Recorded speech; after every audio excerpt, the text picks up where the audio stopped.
I went to the pursuit of truth. So there's a lot going on at the moment. All this new omicron thing coming up, and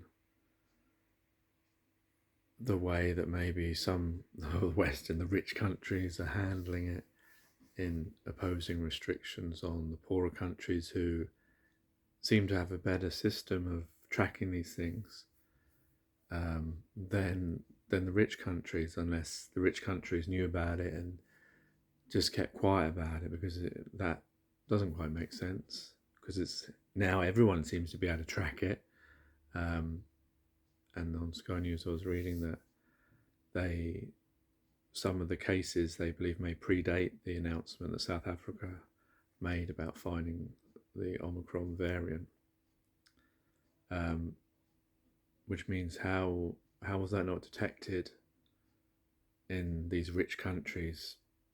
Must have been detected, and they didn't want to talk about it because they didn't want to get the restrictions put on them. But I do wonder, like a lot of people are questioning South Africa, whether it's right for the West to put these restrictions on them, and when they're the ones that actually alerted the world to this new problem, and this is how they're treated. And maybe this goes back to the old ways of things, keeping power, the bully mentality. Because you've got a question, would the UK have restricted, say, if it had been found in America, where there's all this economic pressure of that argument? I don't know, there is an argument for that, and the idea of keeping it within, and I get all that, but the problem is with a coronavirus, by its very nature, the virus is mutating all the time, and the same variant could pop up loads of different places and not be connected because the same circumstances have happened. Is it to do with the vaccine, and this is a new version of it? Is it to do with unvaccinated people, and this is just where it's mutated further and further? So that's what happens. That's why there's never been a cure for the common cold, because it keeps adapting, and that's why we always get a different one, and it's the same symptoms, and it's a coronavirus, but it's just a mutation of it. And so to say it's found in a place is maybe, well, it may not originate there, it may just been detected there.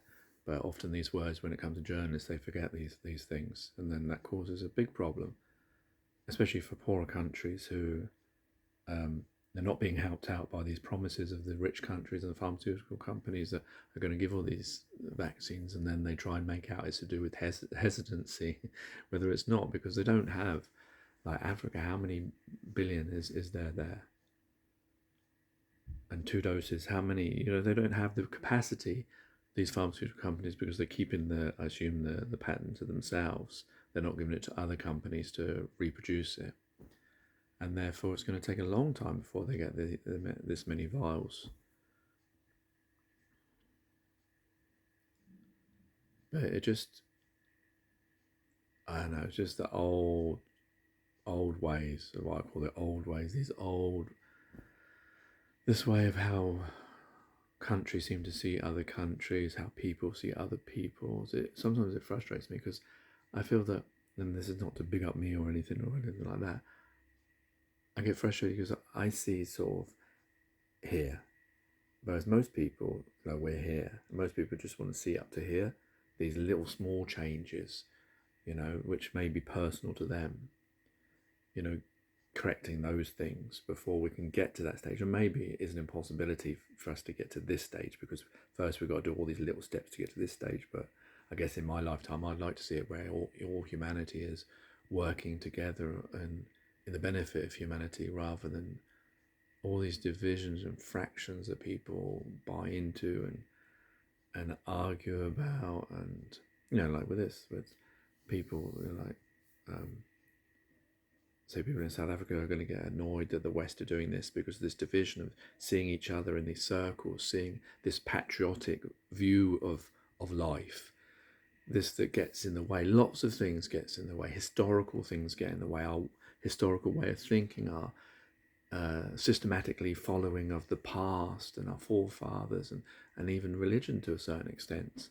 You can't do things because of this, that, and the other. And we've got to keep in this circle, and all these divisions that we have. And yes, maybe they do make up our culture and our identity, but when they're not beneficial, when they're holding us back, when they're stopping us from doing the right thing, which is looking out for each other and all the things we could do if we were up at this stage,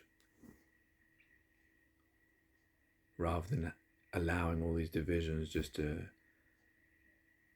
be there all the time and not see them, and just want to change these little small things, the rights and correcting past things. And yeah, I know these things are important, but if I can already see up to here, why can't everyone else just see up to here and forget all these things?